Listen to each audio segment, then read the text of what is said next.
Muchísimas gracias, Carlos Mayén, investigador del INIFAP. Muchísimas gracias por el testimonio, Lorena Ríos Alfaro, de Revista Vértigo. Les agradezco mucho a ambos el participar de forma activa en este taller de periodismo científico. Y bueno, pues vamos a dar paso a nuestra cuarta conferencia magistral de este día. Tengo el gusto de presentar a todos ustedes al doctor Santiago March Mifsud. Él es experto en medicina de precisión y además divulgador científico en FunSalud.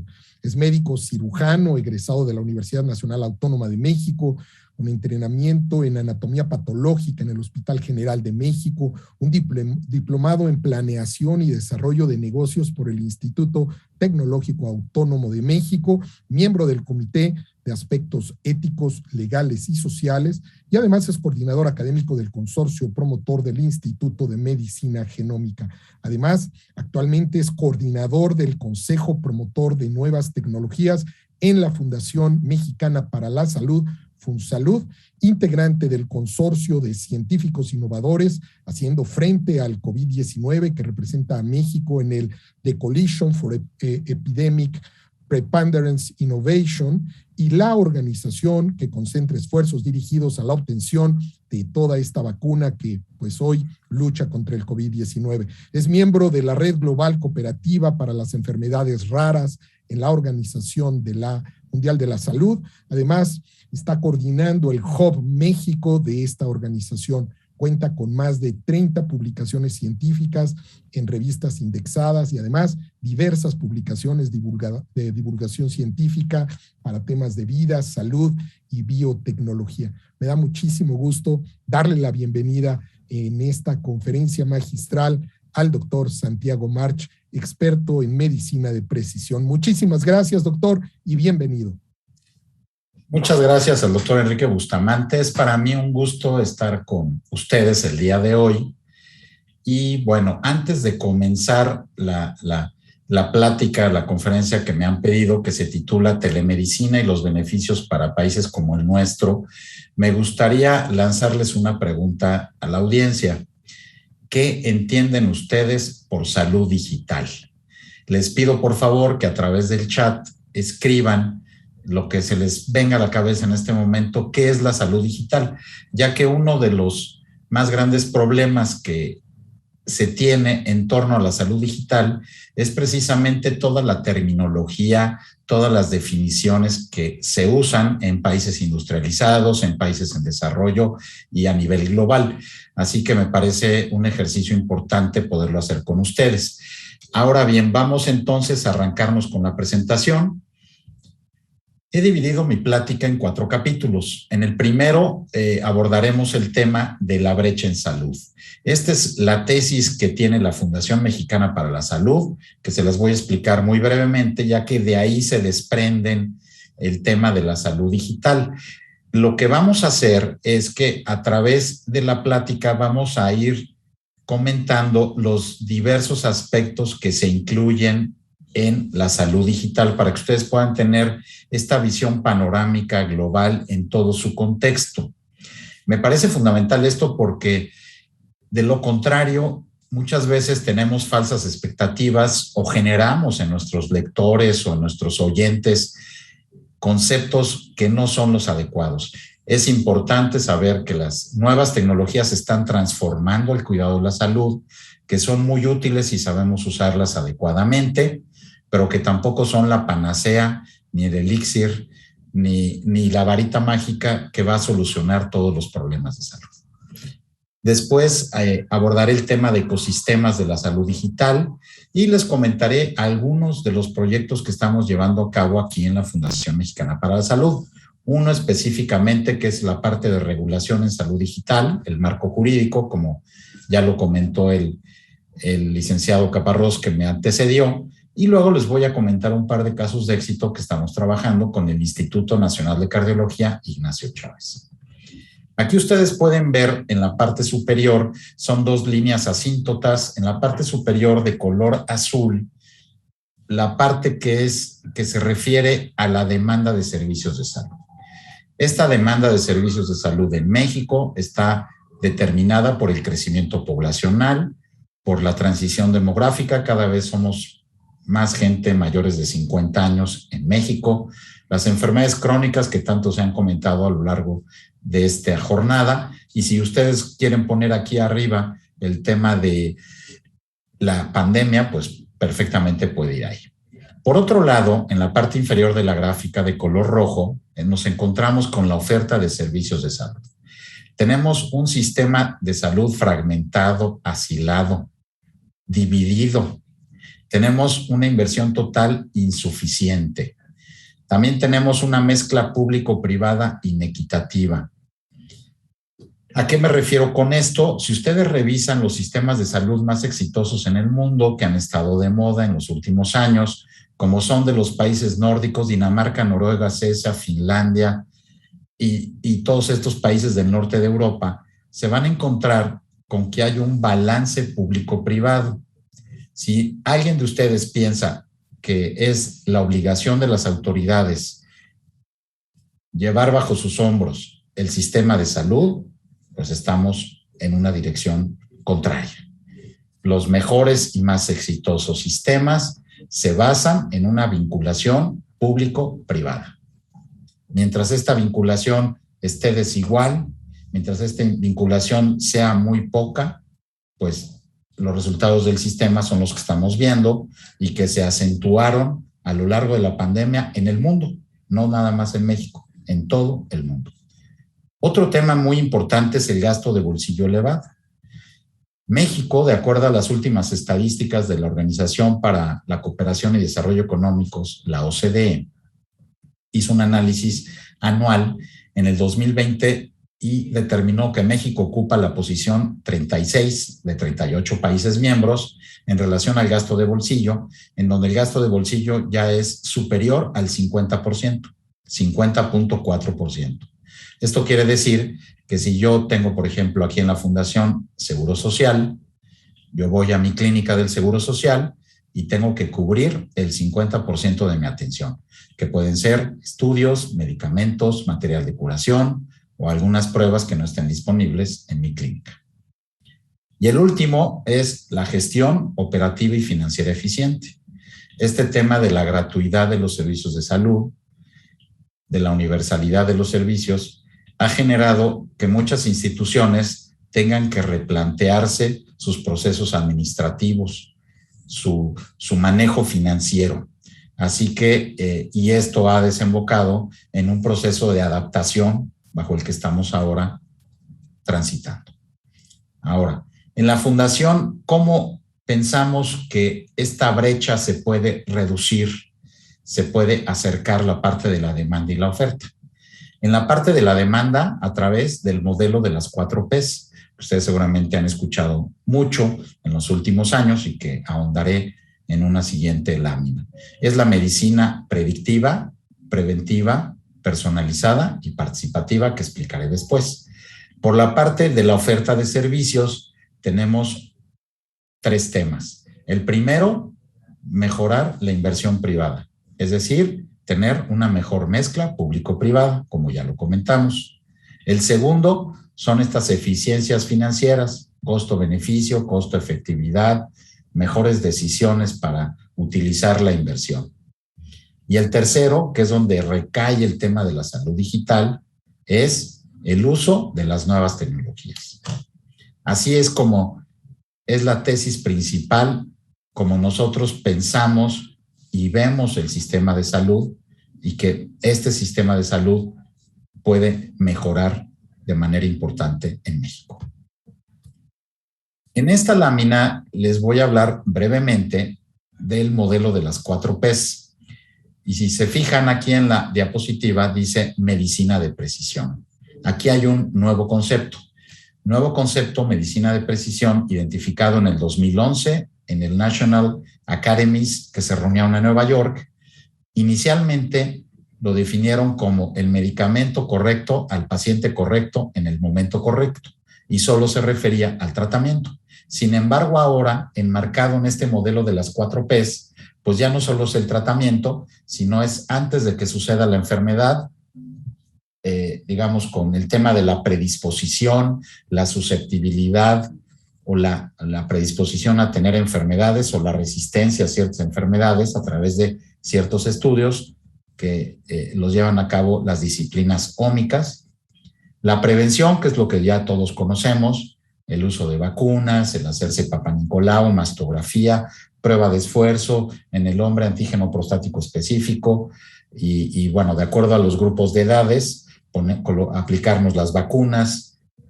Después tenemos la parte personalizada. Esta parte personalizada se desprende fundamentalmente de una de las disciplinas ómicas que se conoce como genómica.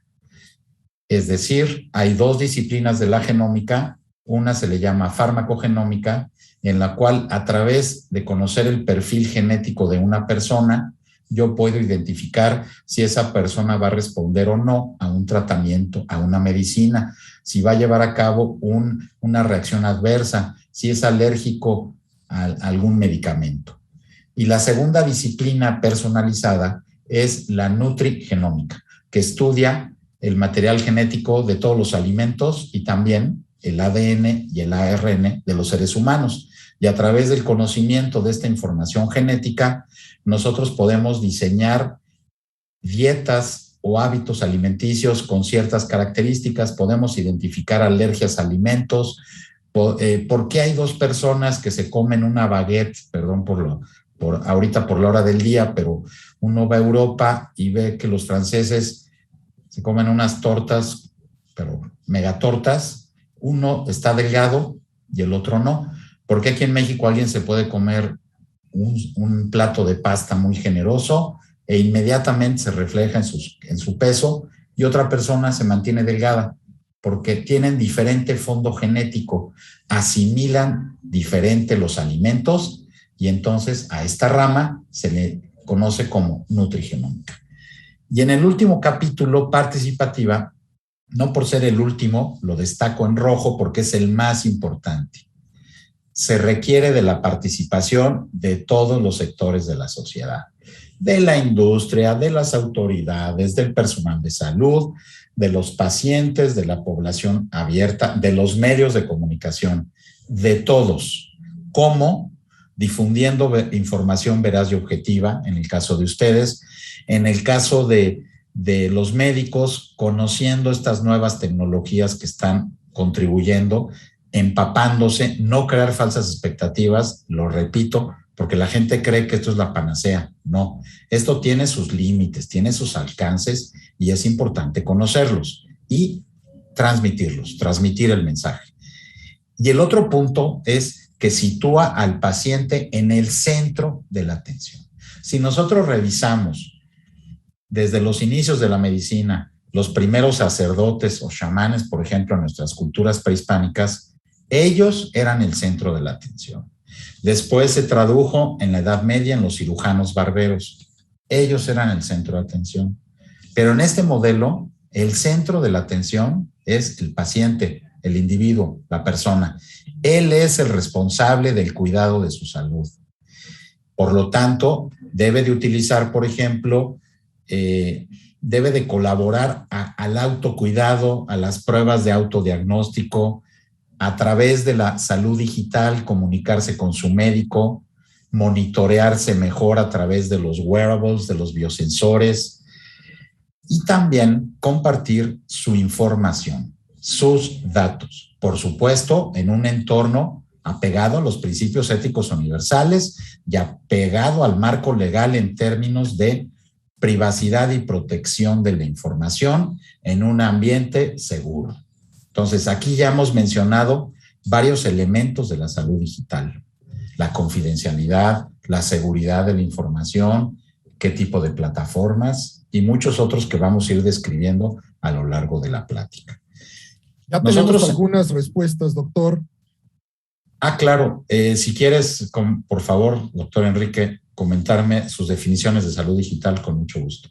Perfecto, pues como me lo hiciste saber y como fue tu instrucción en el momento en que las recibiéramos y aprovechando que cambiaste de slide, me permito decirte algunas, recibimos muchas y bueno, pues se concentran en tres básicamente. El uso de tecnología avanzada para atender enfermedades, esa es una. salud con perspectiva de poder hacer diagnóstico o recetas a distancia, y muchas se concentran en términos de salud a distancia, que son básicamente pues las respuestas que, sintetizadas en 3, pues engloban las muchas respuestas que hemos recibido en este momento.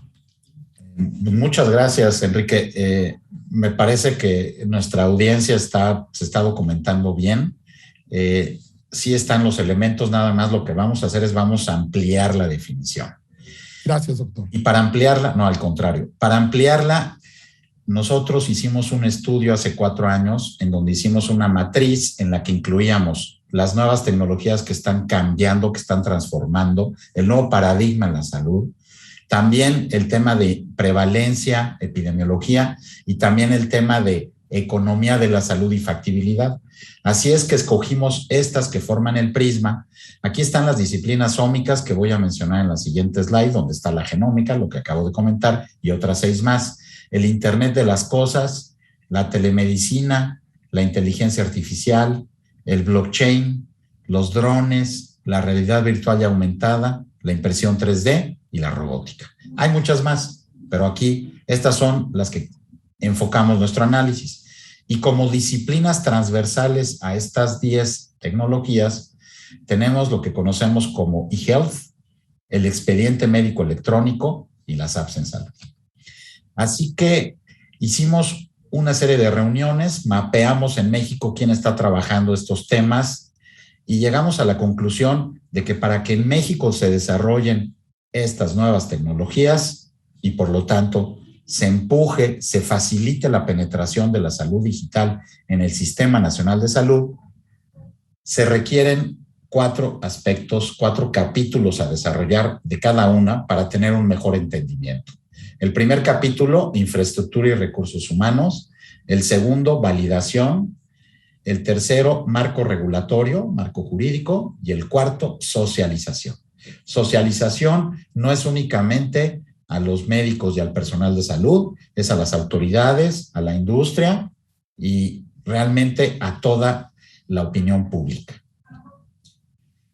Aquí voy a explicar rápidamente lo de ómicas, nada más, y ya luego nos regresamos a lo que tenemos de salud digital. Tenemos aquí al ser humano. Este es un artículo publicado en la revista Cell por el tristemente célebre doctor Eric Topol, que fue el que primero ganó una demanda con un medicamento de una compañía, y entonces pues la demanda fue millonaria, y él ahora se dedica, él era cardiólogo en Nueva York, y ahora se dedica a navegar en San Diego, en su yate, y desde su yate, pues digamos que contribuye con el conocimiento científico, encabezando diversos grupos de investigación. Así que el doctor Topol lo publicó en la prestigiosa revista Cell y establece cuáles son las 7 disciplinas conocidas como ómicas, en español, omics en inglés. Tenemos la genómica, que estudia el genoma, ¿verdad? Los 23.500 genes que integran el núcleo de las células eucarióticas humanas. El transcriptoma, que se refiere básicamente al estudio de los diferentes tipos de RNA, que son los ácidos nucleicos, ribonucleicos. El proteoma, que incluye el atlas del proteoma humano, que son 120,000 proteínas, que son las que tienen capacidad de producir el organismo humano y que se está utilizando recientemente como marcadores de enfermedades del sistema nervioso, de cáncer y de algunas otras enfermedades crónico-degenerativas.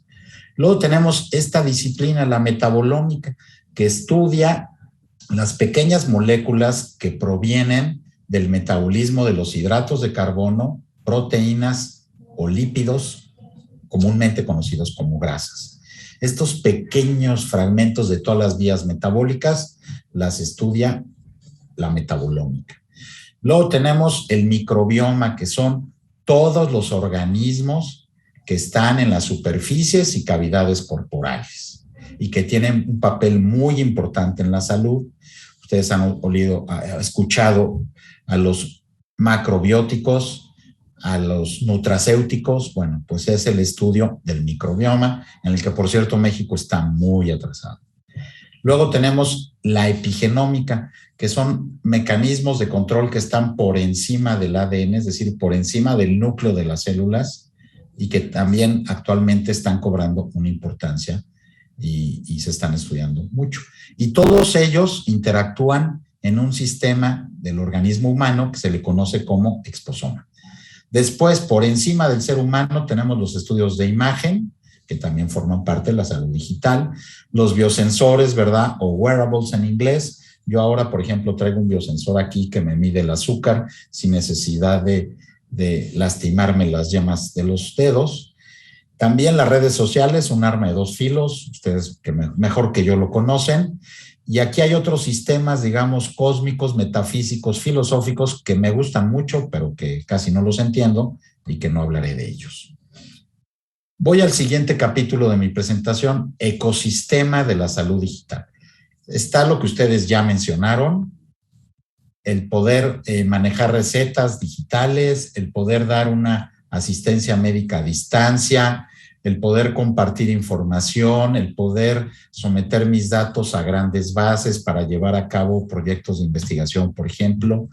También tenemos el expediente clínico electrónico, también tenemos los servicios médicos. Yo puedo tener una teleconsulta con mi médico a través de WhatsApp o a través de cualquier otra red, y el médico puede estar en México o en el extranjero.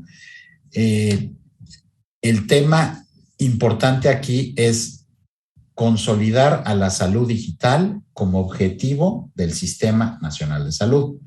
En este momento, una consulta a través de la plataforma, por ejemplo, Zoom, es un acto jurídicamente ilegal. El médico podría ser sancionado. Esto quedó expuesto durante la pandemia, en donde pues, fue la herramienta que nos obligó a los médicos a usarla. E inclusive había médicos, no sé si a ustedes seguramente les pasó, que tomaban fotografías de la receta, que también es ilegal, porque si yo voy con la fotografía, había farmacias que no me surtían el medicamento. Únicamente las recetas para los medicamentos controlados son las que se manejan digitales, pero bueno, pues necesitamos hacer cambios en el marco legal para que esto se haga realidad. Ahora, ¿qué proyectos estamos llevando a cabo en la Fundación para que la salud digital penetre al Sistema Nacional de Salud, para que el acceso sea igual para todos, para que no sea exclusivo de los hospitales privados o de la gente que tiene dinero y que puede conectarse o que tiene internet? Para eso, uno de los primeros pendientes, que ya lo comenté al principio, es el tema de la regulación en salud digital. Nosotros hicimos una búsqueda y nos encontramos 14 grupos que estaban trabajando en temas relacionados con la salud digital. Había un grupo sobre el expediente médico electrónico, otro sobre las recetas digitales, otro sobre el software como dispositivo médico y muchos más. Otro sobre la telemedicina, otro sobre la teleconsulta, otro sobre la educación médica a distancia. 14. Entonces, decidimos formar un solo grupo. En lugar de que estos esfuerzos estén atomizados, aprovechar toda la investigación que ellos ya tenían y entonces unificarla y siendo coordinador la fundación.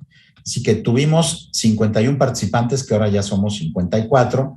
Imagínense ustedes a empresas, organizaciones de pacientes, a las academias, a las cámaras empresariales, a la UNAM, al TEC Salud, a la Facultad de Medicina, en fin, 54. Hemos llevado a cabo 20 reuniones de trabajo. ¿Qué es lo que estamos haciendo? Se los voy a platicar esta ya es la penúltima. Se los voy a platicar de una forma muy rápida.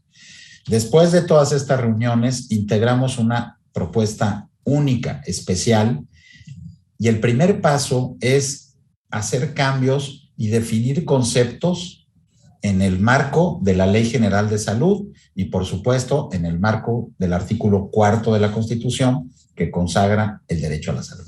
Ese es nuestro primer tiempo. Nuestro segundo tiempo es en cada una de las tecnologías y en cada uno de los capítulos de la salud digital que he mencionado, trabajar sobre la normatividad secundaria. Esto consiste en que nos tenemos que sentar con la COFEPRIS, con el CENETEC, con la Secretaría de Comunicaciones y Transportes y entonces hacer la parte técnica, la parte fina, que serán reglamentos, lineamientos, buenas prácticas, normas oficiales mexicanas. Esto será en una segunda etapa, ¿de acuerdo? Y hay una etapa que es, digamos, permanente, un carril permanente, que es el tema de la interoperabilidad, interconectividad y el tema del Internet.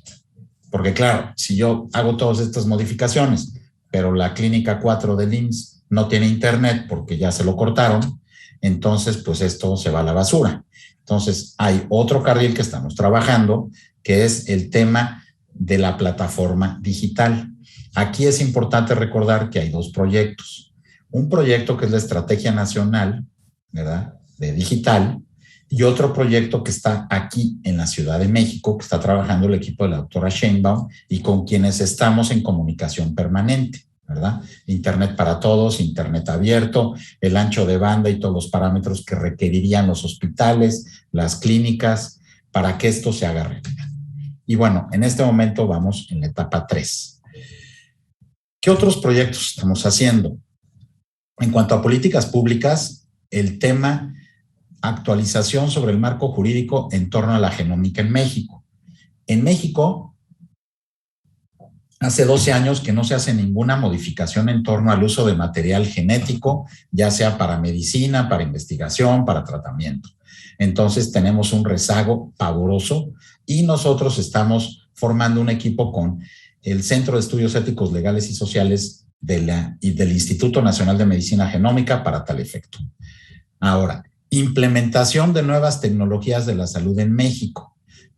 Queremos generar casos de éxito. ¿Por qué? Porque la experiencia internacional en el área de las tecnologías y de la salud digital nos ha mostrado que los países que van más avanzados en Europa, Norteamérica y Asia han desarrollado esta estrategia, casos de éxito.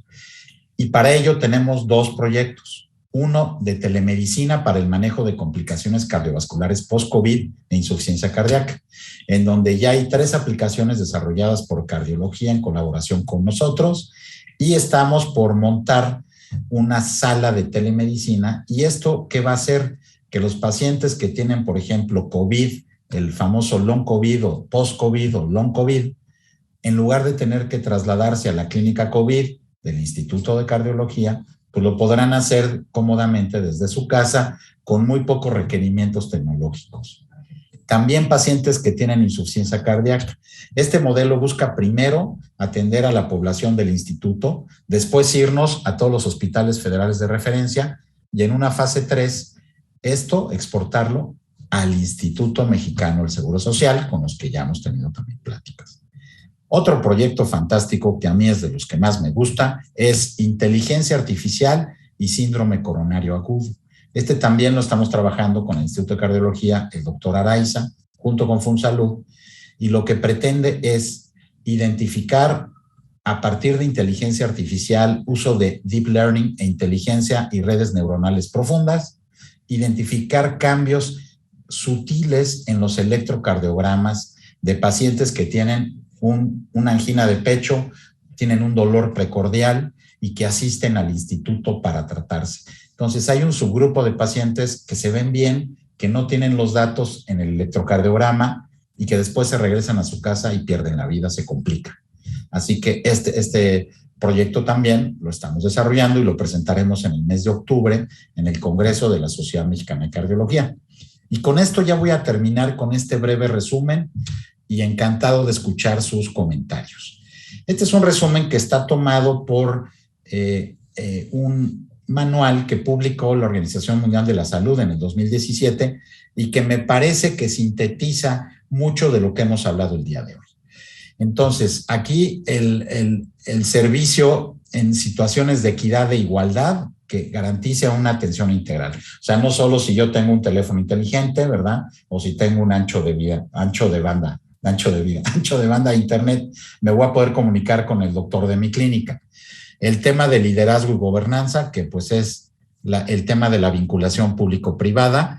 Aquí tenemos estrategia y financiamiento, que ya lo hemos construido. Este es el expediente clínico electrónico, la telesalud y telemedicina, los sistemas de información, la interoperabilidad y estándares, lograr también una infraestructura y acceso, que ya lo hemos comentado, el marco regulatorio, ¿verdad?, que va en este carril, que también ya lo estamos trabajando en paralelo.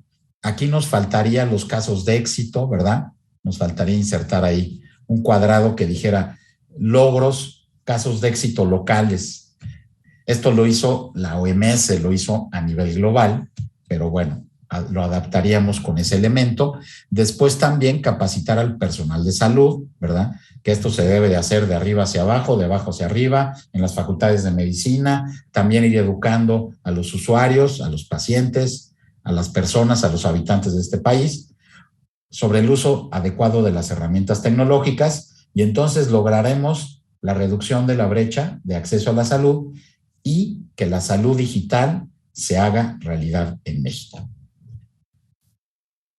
Aquí terminamos y con mucho gusto estoy atento a sus preguntas.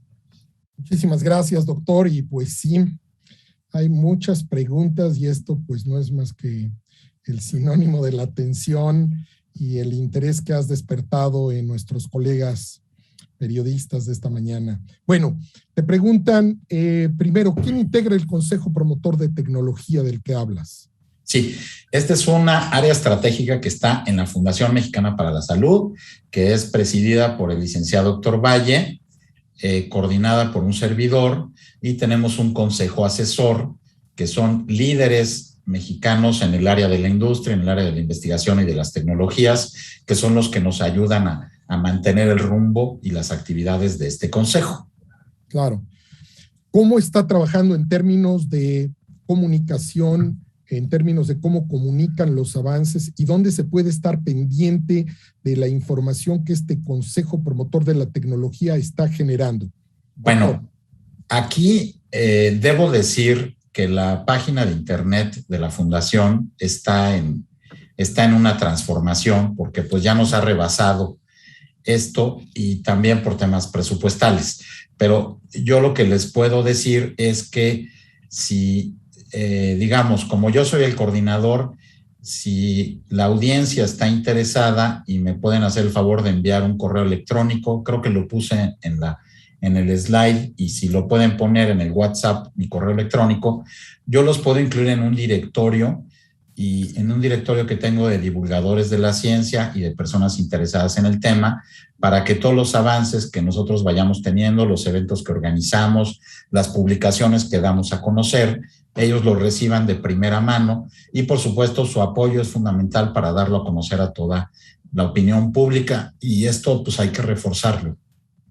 Pues si les parece bien y si nos lo permites, doctor, podríamos hacer que pedirles a todas y a todos nuestros amigos que participan dentro de nuestros talleres que, claro que sí, estén interesados, nos manden directamente al correo de Gabriela Mata su correo o simplemente su nombre. Por supuesto tenemos los correos de todos, para que le podamos poner una lista al doctor Santiago March de, claro, de las personas interesadas, y que con esa base de datos él claro, nos haga favor de mantenernos. Y si quieren que hagamos un grupo de WhatsApp, yo feliz de la vida.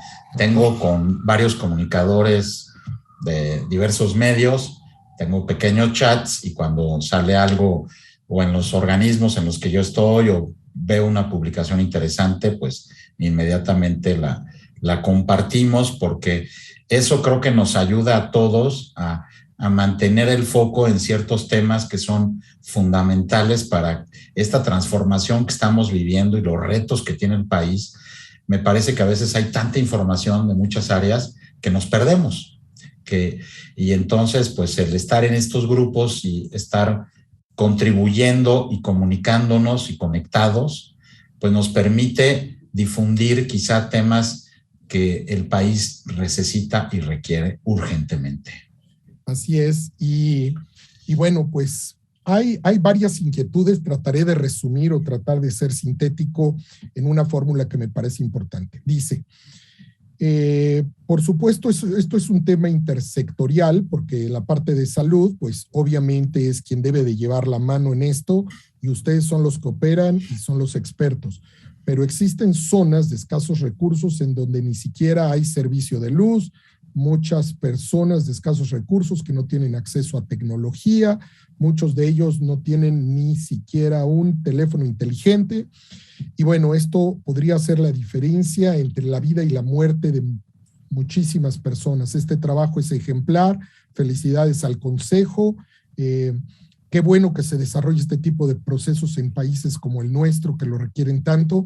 Y bueno, ¿cuál es tu observación de estas inquietudes, que las leo todas así en golpe, doctor? Claro, no, para poder trabajar intersectorialmente y que esto que están haciendo ustedes desde este consejo tan importante, pues pueda permear en algo que finalmente va a ser, como aquí lo dicen mis colegas, una gran diferencia. Sí, tienen su visión, coincidimos totalmente, creo que la compartimos. Es muy importante el que todo este desarrollo digital y de interconectividad y de ancho de banda y de acceso a dispositivos, pues tiene que ser más equitativo. Ahora, aquí hay dos temas. Bueno, el primero, intersectorial, definitivamente de acuerdo. Nosotros hemos estado en estrecha comunicación con el ingeniero Miranda, que es el que coordina a nivel federal esta estrategia de la plataforma digital. Tenemos reuniones con cierta frecuencia y también a nivel aquí del área metropolitana con el equipo de la doctora Sheinbaum, que lo está trabajando y que de hecho lo van a anunciar, no sé, digo, ya no, ya los quemé, pero lo van a anunciar como dentro de 2 meses. Va a ser un gran anuncio que se refiere a conectividad, que se refiere a educación, que se refiere, en fin, a todos los sectores, pero en la parte de medicina, digamos que vamos sincronizados. Ahora, aquí hay 2 estudios que se están haciendo que serán también casos de éxito. Uno, lo están haciendo asociados de FunSalud. Yo no tengo la información completa, pero bueno, les puedo indicar, si me contactan, a quién se pueden dirigir. Uno es en Valle de Bravo. Es una localidad pequeña en donde un grupo de empresarios, hay un hospital, si ustedes recuerdan, se está construyendo otro hospital, y entonces en Valle de Bravo están haciendo un ensayo de darle el ancho de banda, el internet gratuito, de equipar el hospital, en fin, es toda una estrategia que no solo es de salud, sino también es de educación en las escuelas. Y otro es una comunidad en Nuevo León. Esto lo está haciendo la Fundación BBVA y el grupo de consejeros de TechSalud. Y el de Valle de Bravo lo están haciendo otros del Consejo Coordinador Empresarial y de otras cámaras empresariales. Y eso es lo que quieren demostrar, que si tú en una comunidad, digamos, ciertamente remota o aislada o con poca conexión o con bajos recursos, tú les das estos elementos, digamos, vamos a llamarlos en general de conectividad digitales, tú les das un ancho de banda y entonces hacer un análisis a partir de ese momento de cómo está la frecuencia de enfermedades, de muertes, cada cuánto van a consulta, cómo se percibe el estado de bienestar de las personas. Este estudio ya tiene más de 6 meses y creo que es como para 2 o 3 años, pero la verdad es que están obteniendo resultados iniciales fantásticos. Todavía no se dan a conocer.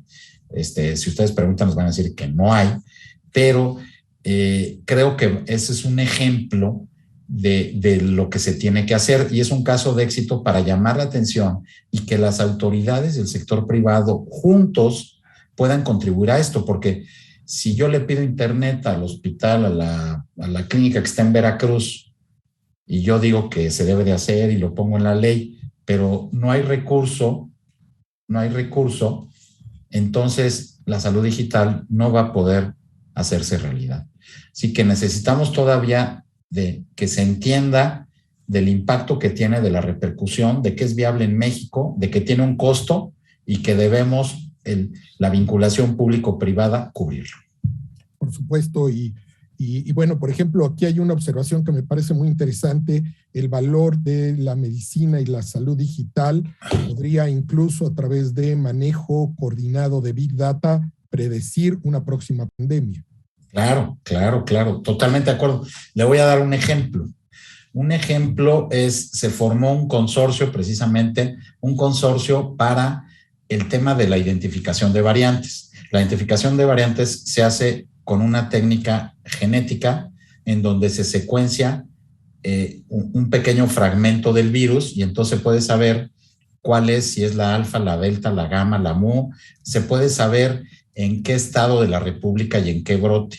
Y desgraciadamente, por ejemplo, hasta la fecha, pues se han secuenciado en toda la pandemia no menos de 10,000 muestras, cuando en Estados Unidos y en los países industrializados se secuencian 10,000 muestras diarias. Aquí llevamos 10,000 muestras en 2 años. Y entonces, el conocer esa información para la autoridad, pues es mucho más sencillo tomar decisiones, dónde aíslo, en qué comunidades, hacia dónde va el brote, cuál es la nueva, y no esperar a que ya nos llegue y nos impacta con las defunciones, ¿no? Entonces, se pueden anticipar las decisiones, se pueden hacer mucho más educadas. Y esto es algo que pues, se ha evidenciado en estos tiempos de la pandemia. Afortunadamente ya el gobierno federal y sobre todo el gobierno de la Ciudad de México, eso sí quiero recalcarlo, que se preocupó mucho en este tema. Ellos agarraron su estrategia y entonces ellos tienen mucho mejor mapeados si hay, por decirles algo, si la variante Delta está más en la delegación Tláhuac o hay más en la Miguel Hidalgo, digo, en la alcaldía Miguel Hidalgo. Entonces, esto me parece que pues, es fundamental, el utilizar toda esta investigación y esta tecnología para predecir, para anticiparse y para tomar mejores decisiones para el cuidado de la salud. Doctor, pues esto nos lleva a una conclusión fundamental y que pues se da reiterada en muchas circunstancias. Esta es una más. Cuando invertimos en este tipo de circunstancias nos ahorramos muchísimo dinero que después pues tiene que ver con curación en lugar de prevención. Claro. Por ejemplo, más. Déjeme nada más enseñarle. Sí, claro. Estas son las pruebas de segunda generación. A ver si lo puedo acercar a la cámara. Ahí son como una paleta, una especie de paleta que aquí tiene una fibra de nitrocelulosa, sí, en donde se coloca debajo de la lengua durante 2 minutos y aquí ya yo tengo el cartucho integrado. El cartucho que ustedes ya saben de las pruebas de antígeno está aquí. ¿Y qué pasa? Pues que estas pruebas no han llegado a México. ¿Y por qué no han llegado? No lo sé, por muchas razones.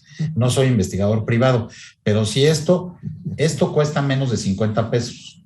Entonces imagínense que hay empresas que lo pueden donar, hay empresas que se lo pueden aplicar rutinariamente una vez a la semana o 2 a sus trabajadores que están asintomáticos y así podemos cortar las cadenas de transmisión, podemos ser más eficaces. Y esta es tecnología de mayo de 2021 y nosotros tenemos la tecnología, digamos, de primera generación, que son las pruebas que se venden en México. Entonces son cosas que uno dijera, hijo, si pudiéramos hacer esto y aplicarlo en las escuelas, en los bebés, en la gente de la tercera edad, en donde pues se les lastima, ¿no? El hacerles el hisopado y donde la prueba de PCR sí tiene sus indicaciones, pero si se complementa con esta, podemos ser mucho más efectivos. Pero bueno, adelante. Qué gran noticia. Bueno, 2 preguntas más porque ya estamos excedidos en tiempo y estamos además haciendo uso abusivo del tiempo del doctor Santiago March. Pero bueno, te preguntan 2 cosas que me parece interesante. ¿Cuáles son los institutos o hospitales que más han avanzado en la implementación de esta salud digital en México? Bueno, esa está muy buena. Bueno, por supuesto que los hospitales privados, de manera parcial, en algunas áreas, como oncología, como infectología, cardiología, pero yo diría de las joyas de la corona, que son los institutos nacionales de salud, yo diría que el Instituto de Ciencias Médicas y Nutrición, el Instituto Nacional de Enfermedades Respiratorias y el de Cardiología, sin menospreciar a los demás. Y por otra parte, en cuanto a hospitales públicos, hubo un esfuerzo muy interesante en la administración anterior en el Hospital General de Ixtapaluca, que seguramente ustedes lo han visitado, lo conocen. Sí. Tuvo una inversión millonaria, unos robots que hacían Internet de las cosas y que podían dosificar, interactuar con los pacientes, dosificar, llevarles sus medicamentos a los pacientes. También tenían un sistema de almacén para dispensamiento de medicinas muy interesante, electrónico, con control en tiempo real, pero desafortunadamente ahí no hubo continuidad y me parece que hubo algún tema con el sindicato, que parece ser que no lo pudieron explicar bien. Pensaban que iban a cesar a muchos trabajadores, a liquidarlos y pues se quedó ahí. Y luego hay otros casos de éxito en Colima con el expediente médico electrónico que desafortunadamente pues, no se han extrapolado todo el país. Doctor, una última pregunta y también me parece que es importante para testimonio referencial de nuestros colegas periodistas. Te preguntan que cuáles son los países ejemplares en este proceso, sin entrar a los países de primer mundo, países similares a México que hayan hecho bien las cosas en estos términos de salud. Bueno, está Nueva Zelanda, está Sudáfrica, que tiene temas interesantes. Australia, bueno, ya es un poco más de primer mundo. La verdad es que en América Latina no hay. Nosotros creo que con este cambio en las leyes vamos a colocarnos en la vanguardia. Y bueno, ya el resto de los países industrializados, probablemente en Asia hay un par de países, Malasia y algún otro por ahí, un país similar a México, que se han movido. Lo que pasa es que aquí es muy importante, Enrique, que tienes que mover la parte regulatoria, tienes que poner nuevas prácticas, tienes que hacer consejos certificadores, ¿no? Porque es imposible que le pidamos a la COFEPRIS que tenga especialistas en todas estas tecnologías. Digo, no tiene ni presupuesto ni tiene el personal.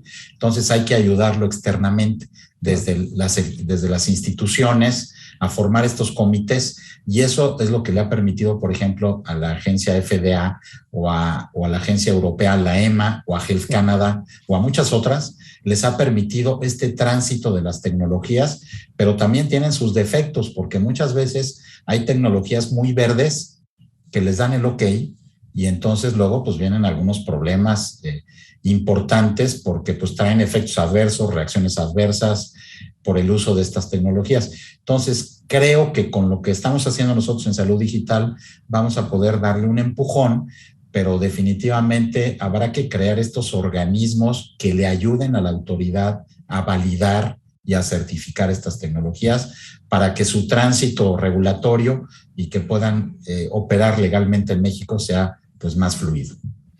Doctor Santiago March, hay muchas inquietudes, hay muchas felicitaciones sobre todo. Yo creo que es el común denominador de toda esta conversación digital que estoy teniendo con mis colegas.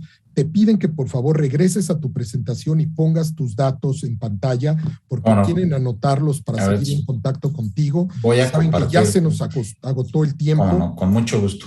Y en lo que está tu presentación en pantalla y en lo que podemos ver ahí tus datos para poder continuar esta conversación ya de manera, pues ahora sí que directa contigo, yo quiero agradecerte a nombre del Instituto Global de Comunicación y Expresión Pública de la Universidad Nacional Autónoma de México, pues las facultades de Medicina, Ciencias y Derecho, el hecho de que hayas estado con nosotros en esta mañana, transmitirle un saludo afectuoso al doctor Héctor Valle Mesto, presidente ejecutivo de FunSalud y presidente del Consejo Promotor de Tecnologías de la Información en Salud de esta organización de FunSalud. Y por supuesto, agradecerte a ti a nombre de todos nuestros colegas periodistas, de los alumnos, de los académicos que siguen este taller de periodismo científico, salud global y comunicación, pues el hecho de que hayas compartido de manera tan generosa, con tanto tiempo, esta gran conferencia, que por supuesto la telemedicina y sus beneficios para países como el nuestro, con esta conferencia nos queda claro su importancia y el hecho de la relevancia que es promover desde los medios de comunicación el que esto se convierta en una realidad. Santiago March, muchísimas gracias. No, al contrario, muchas gracias, Enrique Bustamante. Aquí está mi correo, smarch@funsalud.org.mx. Y este es FunSalud. Aquí seguimos trabajando con todas las medidas. Si quieren darse una vuelta, estamos en la zona de hospitales. Y pues el agradecido soy yo y a nombre de la Fundación, gracias por invitarnos a estos eventos tan importantes. No saben el bien que le pueden hacer a México. Y yo soy un convencido de que los periodistas deben de especializarse. No podemos ser todólogos igual que los médicos, entonces, especializarse en salud, en tecnología, me parece que es crucial para transmitir los mensajes y para hacer que las cosas cambien y se muevan. Ustedes son fundamentales. Sin ustedes esto será imposible, de veras. Los necesitamos. Muchas gracias. Gracias a ti, doctor. Que tengas muy buen día. Y vamos ahora al último espacio con el testimonio y además con la recomendación que ha traído Carlos Mayén para todos ustedes en esta sesión. Vamos adelante con esto. Bien, en la primera de nuestras, vamos a regresar un poquito a una de nuestras anteriores ideas que traíamos con nosotros antes, en la anterior cápsula, donde nosotros estábamos justo en la idea de que las redes sociales ayudaban a las 3 funciones básicas de los investigadores, que es escuchar. Un investigador, antes que hacer ciencia, tiene que atender lo que los otros dicen. De hecho, un buen artículo científico se basa en referencias de lo que los otros han descubierto, han encontrado. Hablar, expresarnos, decir nuestros puntos de vista. Decía alguien que un artículo científico es muy fácil de escribir.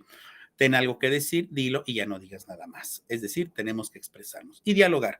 Tenemos que interaccionar con nuestros pares, tenemos que interaccionar con otros investigadores, así como los periodistas tienen que interaccionar con otros periodistas y pues todos tenemos que dialogar en un ámbito cada vez más amplio. Esto en la idea de un panorama, de un paisaje de las redes sociales, de la social media, un panorama cada vez más amplio, cada vez más grande, cada vez más diverso, confuso, difuso, incluso un panorama que a veces nos resulta difícil de interaccionar entre una y otra, entre las redes que se van, las redes que vienen, las redes que suben. TikTok fue una de las que más creció en este momento de la pandemia y hace poco, pues hasta un presidente de la Suprema Corte de Justicia ya abría una cuenta de TikTok. Eso es este panorama amplio de las redes sociales. Las redes sociales constituyen para la ciencia diversas posibilidades que antes no tenían otros medios de comunicación, que son útiles porque sirven como un canal de comunicación e intercambio de pareceres con la sociedad. Una fusión de creciente interés es el establecimiento de conexiones con otros expertos de todo el mundo, lo que permite la creación de grupos cerrados de especialistas en los que se debate y se dan a conocer investigaciones, proyectos e incluso se generan grupos de trabajo para poner en marcha proyectos conjuntos. Esto por sí mismo es importante, es decir, las redes sociales pueden ayudar, como de hecho ayuda a que ámbitos profesionales de conocimiento, de intereses, intercambien opiniones. Pero a su vez las redes sociales, al estar abiertas, nos ayudan justo a dar a conocer el quehacer científico a la sociedad. De alguna manera son como los congresos científicos, pero permanentemente abiertos y no son cerrados. Es decir, en un congreso de una área del conocimiento, de la sanidad, de la mecánica, de la astrofísica, pues solo van astrofísicos, mecánicos o doctores. Pero aquí es como un congreso en el cual está abierto a la sociedad y como un aspecto más de la llamada ciencia ciudadana, las redes permiten a los profanos participar en algunos estudios globales, recogiendo y aportando datos locales. Por ejemplo, en meteorología, en estudios de fenómenos naturales. Se calcula que el 80% de los datos que utilizan los científicos para hacer ciencia se recopilan a través de personas no científicas, desde un ayudante, desde un laboratorista, hasta personas de la sociedad. Por eso es importante las redes sociales. Gracias y nos vemos en la siguiente cápsula de esta serie de ciencia y redes sociales. Soy Carlos Mayén Rivera, investigador del INIFAP. Y pues no me resta más que agradecerles a todas y a todos ustedes que hayan estado con nosotros en esta sexta edición del Taller de Periodismo Científico, Salud Global y Comunicación 2021. Quiero invitarlos una vez más a que entreguen todos sus trabajos, a que los inscriban a través del correo de Gabriela Mata. Por supuesto, a que estén pendientes de nuestra próxima sesión y agradecerles a nombre del doctor Germán Enrique Fajardo Dolci, director de la Facultad de Medicina de la UNAM, de la doctora Catalina Stern, directora saliente de la Facultad de Ciencias, y ahora también agradecerles a nombre del doctor Víctor Manuel Velázquez Aguilar, el nuevo director de la Facultad de Ciencias de la UNAM, así como del doctor Raúl Contreras Bustamante, director de la Facultad de Derecho, el haber estado con nosotros. Por supuesto, agradecerles a nombre de Pfizer y todo el equipo de trabajo que Pfizer México pone al servicio de los periodistas y en este trabajo comprometido que han tenido desde hace ya varios años con este proceso de formación de periodistas en nuestro país. Gracias, Pfizer. A partir de hoy, muchísimas gracias a L'Oréal de México, a su directora de Comunicación y Responsabilidad Social, a la licenciada Araceli Becerril, y por supuesto, agradecerles a todas y a todos ustedes por su presencia en este taller. Gracias al equipo del Instituto Global de Comunicación y Expresión Pública, y bueno, pues les agradezco a todas y a todos ustedes el valor de su presencia y su trabajo a partir de estos talleres. Que tengan muy buen día y muchas gracias.